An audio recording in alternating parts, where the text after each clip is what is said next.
Boy oh boy do I have some good news for you today. It's time for a little holly jolly celebration because Santa Claus came early with the gifts. This loser has finally been arrested.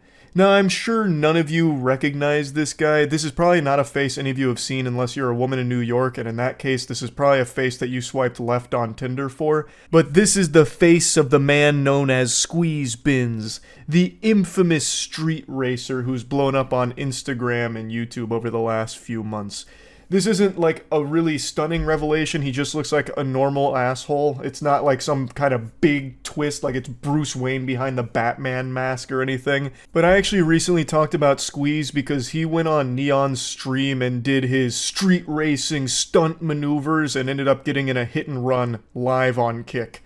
So of course I was making fun of him and tossing tomatoes, shouting boo. I think it is so incredibly lame to do the kind of shit that Squeeze Benz was, where he'd just go out on public roads and put everyone's lives in danger around him, just driving fast and recklessly for his content.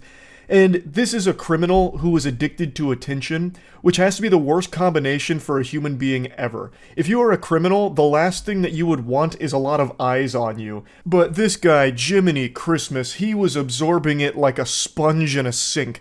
This guy was more addicted to attention than a heroin addict is to the needle. This guy couldn't get enough of it, so he took every opportunity imaginable to promote himself. So this was always inevitable. He was either going to get arrested or get himself or someone else killed.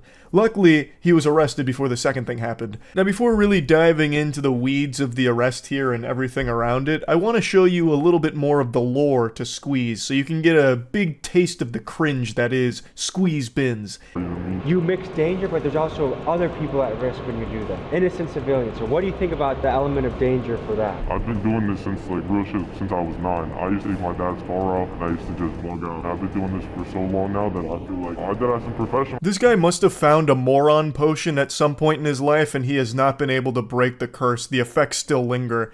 He did an interview with Tommy G, a very popular video, over 8 million views here, where he's revealing some pretty sensitive information really, all while acknowledging that he's one of the most wanted people in the area by the authorities. How stupid can you be? He's going on a press tour here to promote himself while actively engaging in illegal activity and putting himself in as many places as possible, giving authorities all the evidence they could ever require. He also has the gall to call himself a professional. He is a talented driver, no doubt, but the only thing he's a professional at is not dying. That's it. He's going out there and gambling with everyone's lives and his own, and nothing beyond that. He's not a professional at anything, he's just currently surviving. Is all. That's how I drive. There's been incidents where I've gone out with people and they try keeping up with me and they've crashed. How fast do you go? I mean, there's been a video on live where I've gone one-handed 210 miles an hour. Filming with one hand, driving with the other, 210 miles an hour. Yeah. That's insane. Did that scare you? Not really, just to build up a tolerance of just speed. Do you feel like the police watch your Instagram? 100%, they do. Let's pop in the 100% they do, which is why I'm doing all of these interviews to help them in their pursuit. It reminds me of this classic story where the police put out a post on Facebook asking for information about a woman who was an accessory to a murder, and the woman they were looking for actually commented on the post asking about the reward money that was being offered, and so they were able to find her because of that. Squeeze and that lady are two sides of the same coin, just pure degenerate dummy. Anyway though, he's finally been arrested after an incident that happened back in April where Squeeze allegedly made an illegal turn and proceeded to elude the police at high speeds. Then officers found videos of him committing various traffic violations throughout the tri-state area. Apparently the NYPD did a little fusion dance and a fist bump with another department, and they worked together and found Squeeze because he was wanted on other charges including burglary, theft, conspiracy, and more. I was reading a couple of other reports where he allegedly punched a 20-year-old man in a deli. So I'm not exactly sure what all went down there, but ultimately it ended with him getting arrested and the NYPD commissioner taking a victory lap here and dunking on him on Twitter by saying Squeeze Benz is in custody thanks to New York's finest. And then he posted a picture of his Instagram with the word apprehended slapped across it there, as if it's some kind of busted thing in Grand Theft Auto. So Antonio going from Squeeze Benz to Squeeze Men's here, being shoulder to shoulder squeezed into a cell with other dudes, hopefully.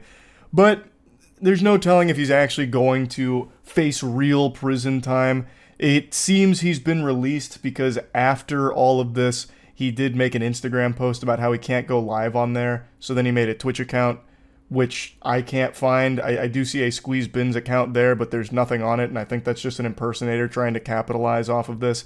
His original Instagram account appears to be banned, and the only one I can find is another one that appears to be an impersonator, but maybe it really is him. I have no fucking clue. I also can't help but giggle that he decided to make a Twitch account instead of a Kick account.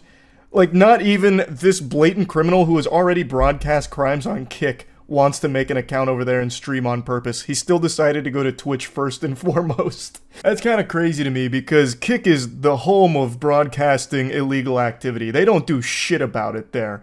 They give you like a subtle thumbs up because it's driving more traffic to their site. That should be home turf for Antonio here. Squeeze Benz would be hoisted on their shoulders like a golden goose. And yet he still said, ew, I'll just go to Twitch instead. That boggles my mind a little bit. I did laugh when I read that he made a Twitch account. I wish they'd make an example out of him here. He's not like the only one doing this kind of content, the lone alpha wolf or anything here. This is a pretty popular niche of content online where people just put on a helmet or wear some kind of mask and then just commit crimes. And like, taunt authorities driving around recklessly, endangering a bunch of innocent people's lives on the road for content and views on Instagram and YouTube and shit. He is far from the only one doing this. So I think if they would actually give a fuck here and pursue real serious charges and actual repercussions for his actions, it could help to dissuade others from pursuing this. At least I would hope. I would really like them to not play softball here and actually do something about this. He has been caught. Hand in the cookie jar here. He has all of this evidence that he himself has compiled about his crimes and how he's not remorseful and will always continue to do it, most likely. Why the fuck would you just give him a slap on the wrist? It's also more than the dangerous driving. He apparently beats people in delis, at least according to some of the reports here. Like, this is not someone that they should just be playing like patty cake with here and saying, hey, don't do it again. All right, now get out of here. Come on, scram. Like, this is something that they should be taking far, far more seriously. I really hope that his release is a temporary thing as they build up a meteor case against him, so that way he'll actually get thrown in the slammer. There's just no excuse for it at all. Just going onto public roads and compromising everyone's safety for your content, I just think it truly super sucks. And I think the fans of this kind of content are extraordinarily annoying. So there are still like Squeeze Benz enthusiasts that are losing sleep over this, thinking that he's done nothing wrong. Nobody got hurt, even though in his interview with Tommy G, he says that people have tried to emulate him and they have crashed. So people have literally gotten hurt. He also did get involved in a hit and run on stream, but whatever, I suppose. Just go ahead and ignore reality here and continue to live in fucking delusional Narnia land. But, you know, hey, they're Squeeze Benz guys. Of course they wear diapers and eat glue. Is what it is, I guess. But I'm just super happy that he's finally been arrested, and I can only hope that they do throw the book at him. So yeah, anyway, that's really about it. So yeah.